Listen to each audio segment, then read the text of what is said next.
Hello everyone, I welcome you all to conquer UPSC prelims dose 2021 की series में यह हमारा 13th लेक्चर है, जहां पे हम 100 लेक्चर्स को कवर करने की कोशिश करेंगे बिफोर प्रीलिम्स 2021।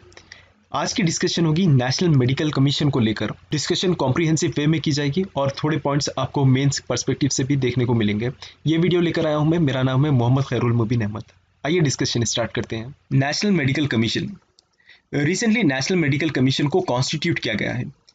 अब ये मेडिकल काउंसिल ऑफ इंडिया को रिप्लेस कर देगा, यानी पहले मेडिकल काउंसिल ऑफ इंडिया हुआ करता था, अभी जो होगा वो नेशनल मेडिकल कमीशन होगा। अब देखिए, नेशनल मेडिकल कमीशन के बारे में हम थोड़ा कुछ जान लें।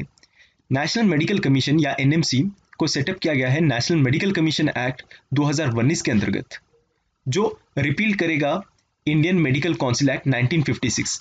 यानी पहले इंडियन मेडिकल काउंसिल एक्ट 1956 हुआ करता था, अब नेशनल मेडिकल कमीशन एक्ट 2019 होगा और इसके ही अंतर्गत नेशनल मेडिकल कमीशन बना है। इसके बारे में, एनएमसी के बारे में रिकमेंडेशन दिया गया था प्रोफेसर रंजित रॉय चौधरी कमेटी के द्वारा। 2015 में इनकी रिकमेंडेशन आती है और 2019 में हमने एक्ट लेकर आया है इसका। अब देखिए, एनएमसी में कंपोजिशन क्या क्या होगा। पहले तो 25 मेंबर्स होंगे जो सेंट्रली अपॉइंट किया जाएगा, मतलब सेंट्रल गवर्नमेंट ये मेंबर्स को अपॉइंट करेगी। इनको ढूंढने के लिए एक सर्च कमेटी होगी जो रिकमेंड करेगी इनके नाम, 25 लोगों के नाम सेंट्रल गवर्नमेंट को, और इनमें से ही चेयरपर्सन या पार्ट टाइम मेंबर्स को चुना जाएगा। एनएमसी के फंक्शंस क्या क्या है वो देख लेते हैं हम। मेडिकल इंस्टीट्यूशंस को और मेडिकल प्रोफेशंस को रेगुलेट करने के लिए पॉलिसीज को फ्रेम करना, साथ से साथ जो हॉस्पिटल्स होती हैं, जो हॉस्पिटल्स का इंफ्रास्ट्रक्चर होता है, इनके रिक्वायरमेंट्स को एसेस करना और इंश्योर करना है compliances by state medical council for the regulation made under the act. ठीक है, इसके अलावा भी इनका काम ये होगा एनएमसी का कि डिटरमिन किए करें फीस कितनी होगी up to 50% of the seats जो प्राइवेट मेडिकल इंस्टीट्यूशंस में होगी, और जो deemed universities which are regulated under the act, और यूनिवर्सिटीज जो इस एक्ट के अंतर्गत आते हैं। It supervises following autonomous boards setup under the act, और ये एक्ट सुपरवाइज करेगा ये फॉलोइंग ऑटोनोमस बोर्ड्स को, जैसा कि यहाँ पे देखने आप undergraduate medical education board होगा और postgraduate medical education board होगा, जो स्टैंडर्ड्स और रेगुलेशंस प्रोवाइड करेंगे, सेटअप करेंगे मेडिकल एजुकेशन के लिए at undergraduate level and as well as postgraduate level. Undergraduate level पे जो स्टैंडर्ड सेट किए जाएंगे, रेगुलेशन सेट किए जाएंगे मेडिकल एजुकेशन के, वो under graduate medical education board का काम होगा, और पोस्ट ग्रेजुएट लेवल पे जो रेगुलेशन या स्टैंडर्ड्स तय किए जाएंगे वो post graduate medical education board का काम होगा। इसके अलावा भी medical assessment and rating board होगी जो इंस्पेक्ट करेगी और रेटिंग देगी मेडिकल इंस्टीट्यूशंस को, और ethics and medical registration board, ये काफ़ी अच्छा स्टेप है ethics and medical registration board का। ये रेगुलेट करेगी और प्रोमोट करेगी प्रोफेशनल कंडक्ट और मेडिकल एथिक्स क्या फॉलो हो रहे हैं ये या नहीं हो रहे हैं। मेडिकल एथिक्स और प्रोफेशनल कंडक्ट किसी भी प्राइवेट मेडिकल कॉलेज में, यूनिवर्सिटीज़ में फॉलो किए जा रहे हैं या नहीं किए जा रहे हैं। And also maintain national registers of licensed medical practitioner and community health providers.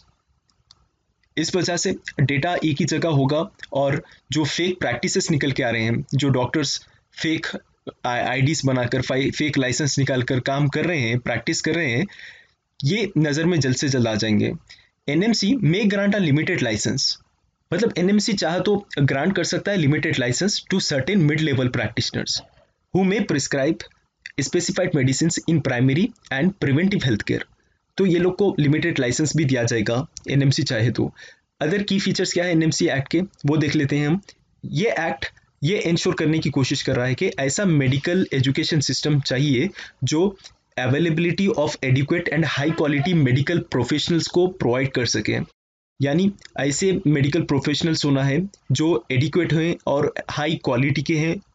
ये मेडिकल प्रोफेशनल्स को ये एक्ट लेकर आना चाह रहा है, और ये भी बता रहा है एक्ट के लेटेस्ट मेडिकल रिसर्च को अडॉप्ट करने की ज़रूरत है बाय मेडिकल प्रोफेशनल्स। ऐसा नहीं कि ट्रेडिशनल प्रैक्टिसेस कर रहे हैं, सही गैजेट्स या इक्विपमेंट्स का यूज़ नहीं कर रहे हैं, तो लेटेस्ट मेडिकल रिसर्च लाया जाएगा। पीरियोडिक असेसमेंट किया जाएगा और मेडिकल इंस्टीट्यूशंस का, और ग्रीवेंस रिड्रेसल मैकेनिज्म भी होगा जो इफेक्टिवनेस ऑफ एनएमसी एक्ट देखेगा। Under the act central government will constitute a medical advisory council. ये एक्ट के अंदर सेंट्रल गवर्नमेंट क्या करेगी, मेडिकल एडवाइजरी काउंसिल को सेटअप करेगी। ये एक प्राइमरी प्लेटफॉर्म होगा जिसके थ्रू स्टेट्स और यूनियन टेरिटरीज चाहे तो अपने व्यूज रख सकते हैं जो भी कंसर्न है रिलेटेड टू एनएमसी। और इसके अलावा भी एक uniform national eligibility cum entrance test, जिसको हम नीट के नाम से जानते हैं, वो कंडक्ट किया जाएगा, जिससे एडमिशन्स हो पाएंगे अंडर ग्रेजुएट लेवल पे या पोस्ट ग्रेजुएट लेवल पे सुपर स्पेशलिटी मेडिकल एजुकेशन में in all the medical institutions जो ये एक्ट के अंतर्गत आते हैं। जो फाइनल ईयर के स्टूडेंट्स होते हैं अंडर ग्रेजुएशन लेवल पे, ये लोग को नेशनल एग्जिट टेस्ट लिखना होगा सो दैट हमें ये असेसमेंट लिया जा सके कि ये स्टूडेंट्स का प्रैक्टिस करने के लिए लाइसेंस देना चाहिए या नहीं देना चाहिए, कि इनका मेडिकल इंस्टीट्यूशंस जो होते हैं वो लाइसेंस प्रोवाइड करेंगे इनके प्रैक्टिस के लिए। ये टेस्ट को और एक बेसिस माना जाएगा for admission into post graduate courses eight medical institutions under the act. I hope आपको नेशनल मेडिकल कमीशन के बारे में समझ में आया होगा। With this I am closing the discussion. If you have any queries, please right it in comment box. Thank you.